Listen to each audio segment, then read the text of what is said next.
Wendelin and Anna, thank you so much for joining me today. I'm excited to learn about your whiskey business and your journey in entrepreneurship. I'm very excited to hear about your inception story of Lodestar. So if you could please share that with us, that'd be great. Sure. Yeah. Thanks for having us. Very excited to be here. So yeah, Val and I are cousins, and we also worked together for a long time in entertainment. We worked in music management and some record developer, some music festival stuff, like followed the internet in that space. And over our time in that world, we developed a lot of whiskey. And having that, we were able to taste a lot of different whiskeys from different areas and kind of develop our palates a little bit. Over time, we also realized that as women, we didn't feel as represented in the whiskey space as we wished. And this little passion brought to an idea of doing something around that maybe at some point, but we were busy in our careers and we didn't have time to focus on anything other. And that's within 90 minutes. And making music, anything that stopped. And so we kind of looked at each other and decided to pivot and follow this passion that we had and create brands that fish-based products that we felt passionate about and create a brand around it that we felt a little bit more decent and more inviting, shooting the setting of the consumer, than a lot of the brands that we had seen out there. What was the introduction to whiskey? How did you come across it? We drank it. That's a great way to get introduced to whiskey. Yeah, it was just kind of like the drink of choice in the world that we were in career-wise. And both of us grew up in Europe, so we also know a lot of people who drink Scotch whiskey, and we just have always liked whiskey and then developed a real love for it over the years. And through our travels through work, we were able to visit a lot of different distilleries and try a lot of products all over the country and all over the world, really, that are more local and harder to find. And that kind of got our passion started of learning more about the product and how it's made and all of those things. Yeah. So as you reference your brand being an inclusive brand, women, which is commonly associated with whiskey, kind of a man's drink. What was the moment where you were like, hey, there might be opportunity here in introducing more women or addressing the market of women who like to drink whiskey? Where was that moment? What made you think women should know or want to consume more whiskey? As two women, whiskey, our own experience definitely influenced our decision. When you're a woman and you walk up to a bar and you order a whiskey, you get a little reaction. You felt a different negative in most cases. We thought that was something that, I don't know. It just felt very much still that there are a lot of preconceptions about whiskey. And at the same time, in our community, we knew a lot of women who love whiskey, drink whiskey, and he just didn't seem to have a brand that they truly could identify with. So we set out to create a product that is really approachable, but not scoring both down. So it's high quality, it's not overly sweet, but it's easy and approachable to consume. It doesn't kind of throw hair on your chest or hit you over the head. So we wanted to create something that people coming in newer to the category can enjoy, that a seasoned whiskey drinker can enjoy, and kind of uncomplicated as well. A lot of people seem to be intimidated by the whiskey category, and thinking they want a lot of on it in order to enjoy it, or can be very expensive. And so we wanted to create something that is approachable, both in flavor, a price point, and branding, and isn't complicated economy. It's like, I actually need to know a lot in order to just enjoy it. It's just a really enjoyable product. Yeah, just follow the flavor. What do you do with wine? There you go. And it's the same thing. I think a lot of people, when you're talking about wine too, our whiskey blend, the blend of a high rye bourbon and an American single malt. And I think even just a few years ago, a lot of people were snubbing their noses at that. Same thing with wine. People used to snub their noses at blends, but we all know now that some of our favorite wines are blends, and that's how we feel about Lodestar too. So we're really proud of the two components that we found in the flavor profile that we dreamt up and how we got that into the bottle. And yeah, like Anna already said, it's really smooth and really delicious. Yeah, I'm going to do a kind of a pivot to this question around you two as the founders of Lodestar Whiskey. So in business, there's a bunch of different roles to be played. A founder is the inception role, the visionary, the person with the people with the idea. What roles do you guys play in Lodestar individually, and how has that evolved since when you started the business? We're co-founders, and we're still very much, in the beginning phases of the business. We launched in January of this year, so we're still starting out, and we still very much are in startup mode and both wearing basically all of the hats. The nice thing is the way that Anna already mentioned before, is that because we have such a long history of working with each other and have developed a shorthand with each other over the years, it's like it's easy to throw balls into each other's courts, and kind of where one person leaves off, the other person picks up, and it's like a pretty natural and fluid process for us. Do you guys so it's 8 months in. Yeah. That's awesome. It's a wild ride with the Dutch poor jerking made it. Yeah. Okay. So roughly 4 years ago, you guys sat down while you guys were doing music management. You're like, hey, this is an addressable market. We love whiskey. Let's do this. What was like, Wendelin, what do you do day to day? And Anna, what do you do day to day? I mean, and no one just said, we very much aware of, we do everything from retail to accounts, just income, so sales. So sales, marketing, we work, we have a small team of people that help us with PR, with the marketing, with social media strategies, with design. So we have all a women team, actually. So we have some support, but yes, pretty much do everything and anything that has to be. Yeah, and it's, like we said before, Anna's a mom, she has 3 kids, and so like her schedule has certain restrictions because of that. And then, we kind of like, she'll maybe go to accounts during the day and I'll do some of the computer work, and then we switch. It's like she's at home and then I go out. And a lot of it is sales. It's like a lot of it is going out and meeting accounts, meeting bar directors and GMs at restaurants and bottle shop owners and all that stuff. And one of the reasons why we decided to launch only in LA is because we wanted to really take our time with building those relationships and investing in those relationships and getting to learn as much as possible about our consumer. Yeah, we wanted to build a strong foundation for the brand, kind of very organically build a foundation right here in LA and then venture out. How do you see your roles evolving as the company grows? I noticed you guys have continued to add accounts. There's growth of locations that are holding Lodestar Whiskey. Is that something you guys talk about? It's like, okay, there's more responsibilities that are starting to come about for the business. Like, do I want to play this role?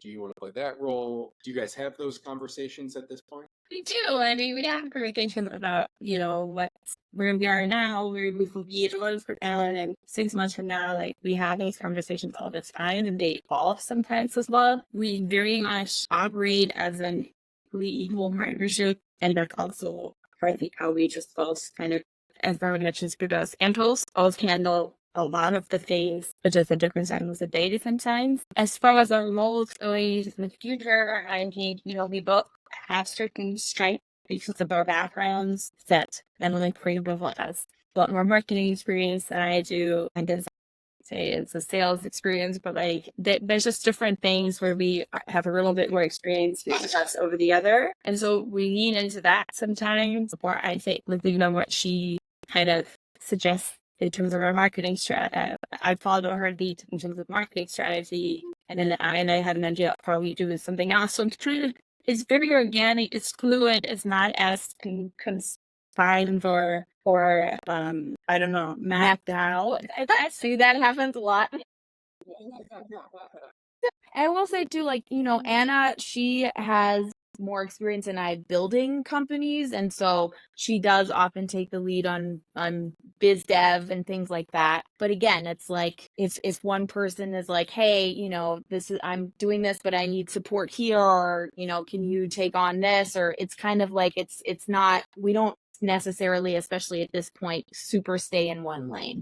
What are some stories about major challenges that you've had to overcome and some details about that? I mean, initially we were in the pandemic.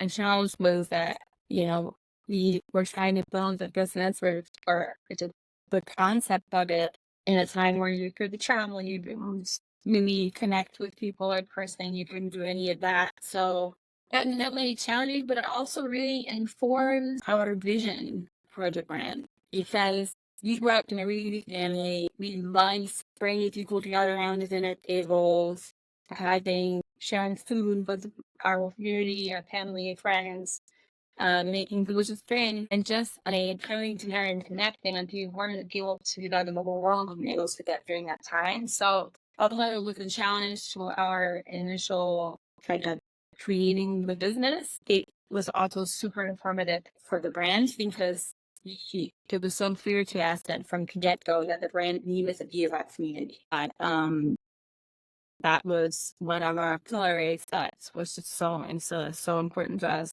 Just one reason why we do a ton of events.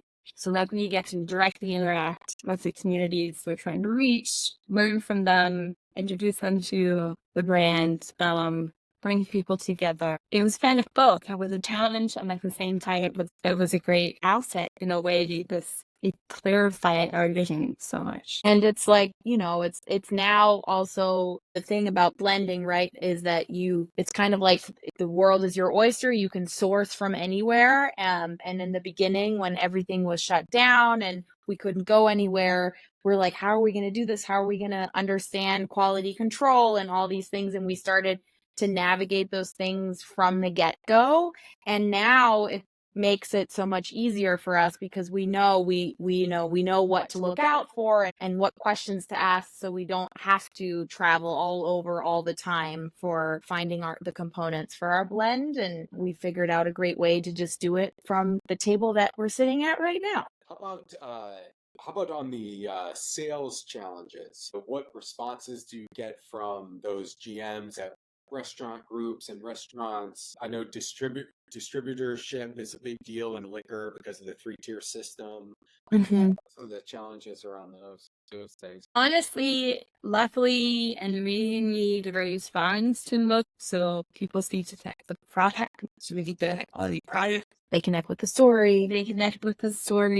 And they are excited about supporting or including a brand that did what it own. So it's really, really fun and amazing to see the response. What was new to us, I guess, coming from entertainment, was that it works completely differently. The hospitality world and especially in bars and restaurants, it's a person and in-person sales situation a lot of the time. So while in our previous work, a lot of figure out over email, this is very different. And that's a challenge in a way because it's very time consuming.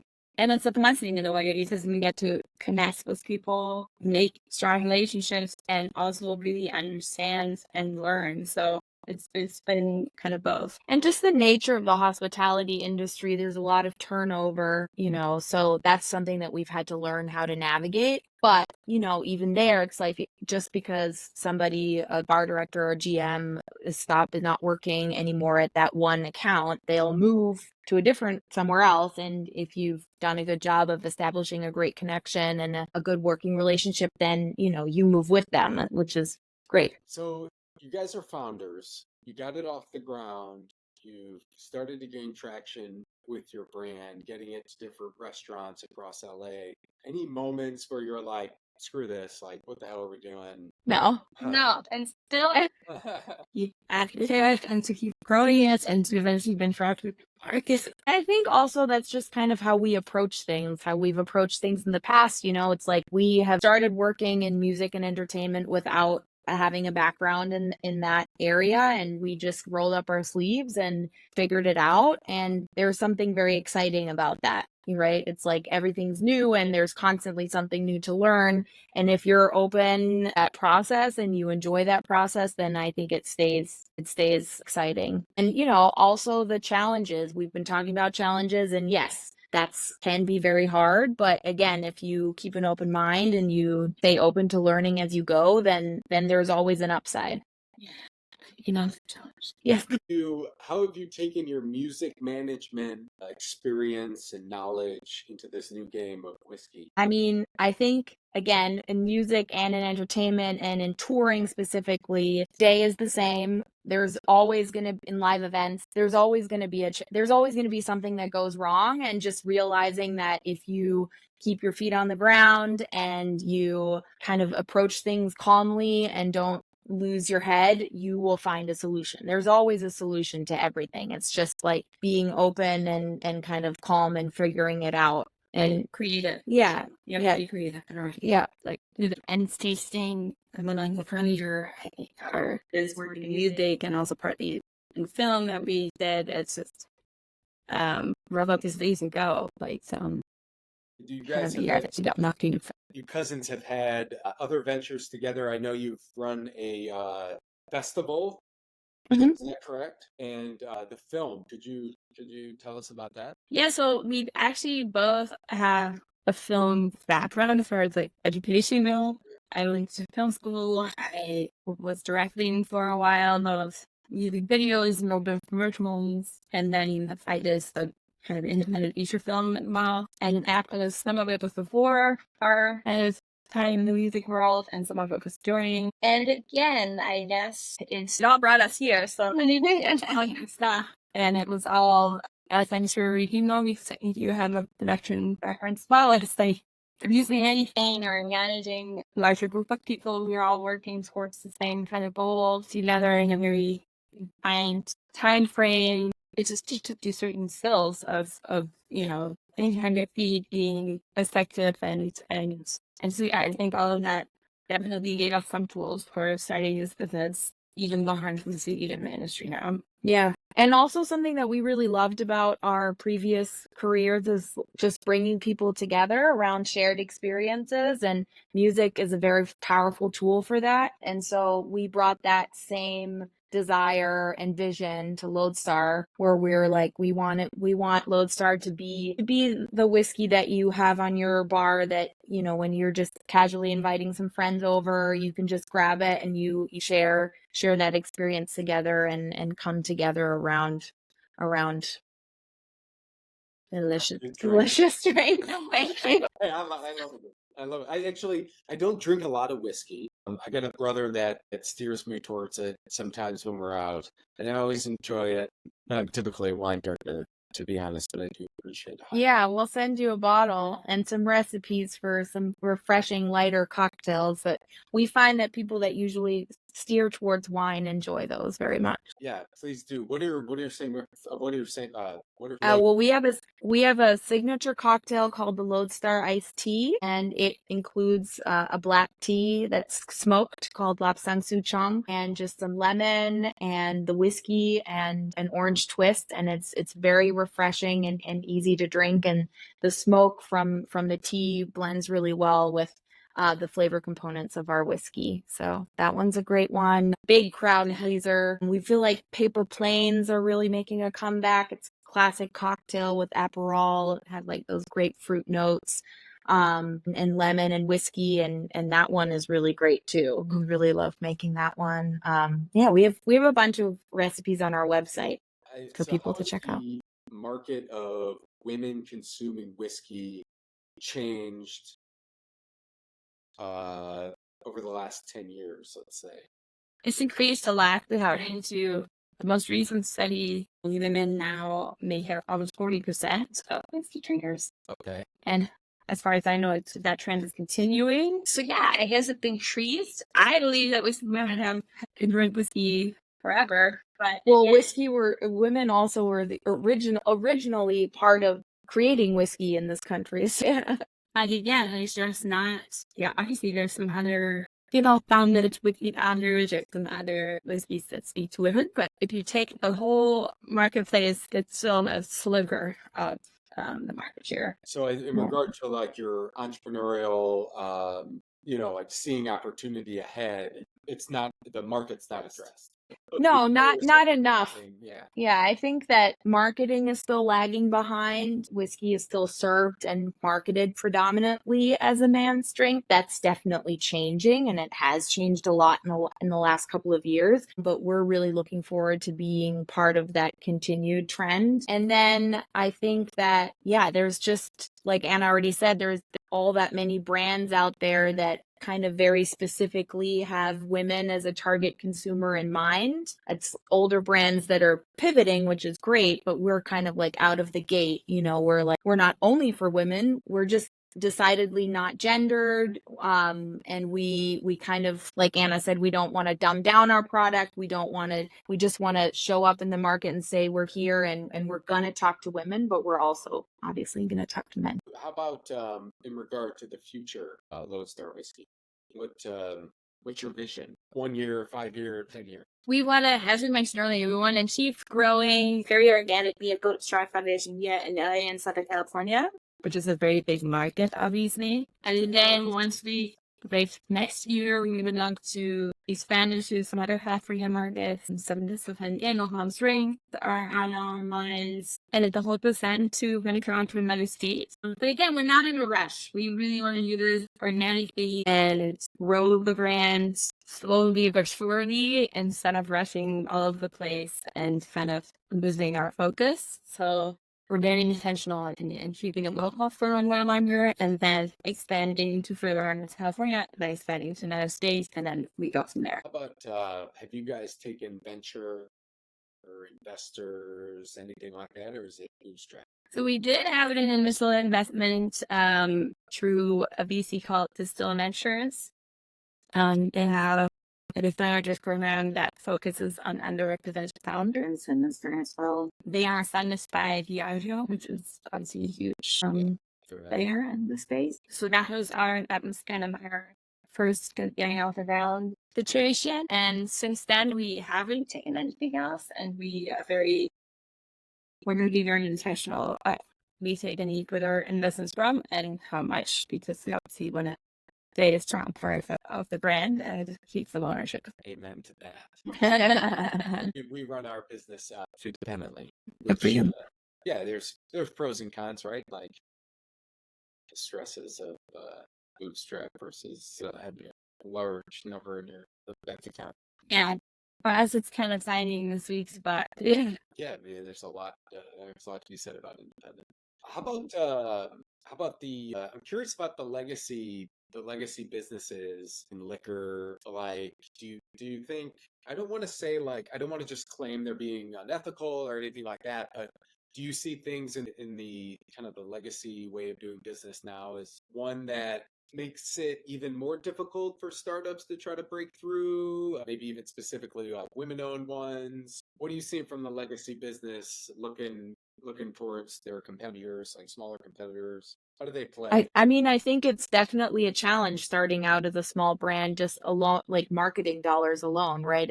It's hard to break through and to compete with what they can do. But I think, again, this is why Diageo works with a VC like Distill Ventures. It's like when you're that big, it's harder to be innovative. I think that's definitely the edge that small brands have, is that they can be more nimble and they can come out with the creative ideas. Another thing that is definitely a challenge, as you mentioned, the pre-tier system earlier. It makes it hard because distribution is there are a lot of small distributors, but there's basically 2 or 3 really big ones that have such an insane market share. What's the name of it?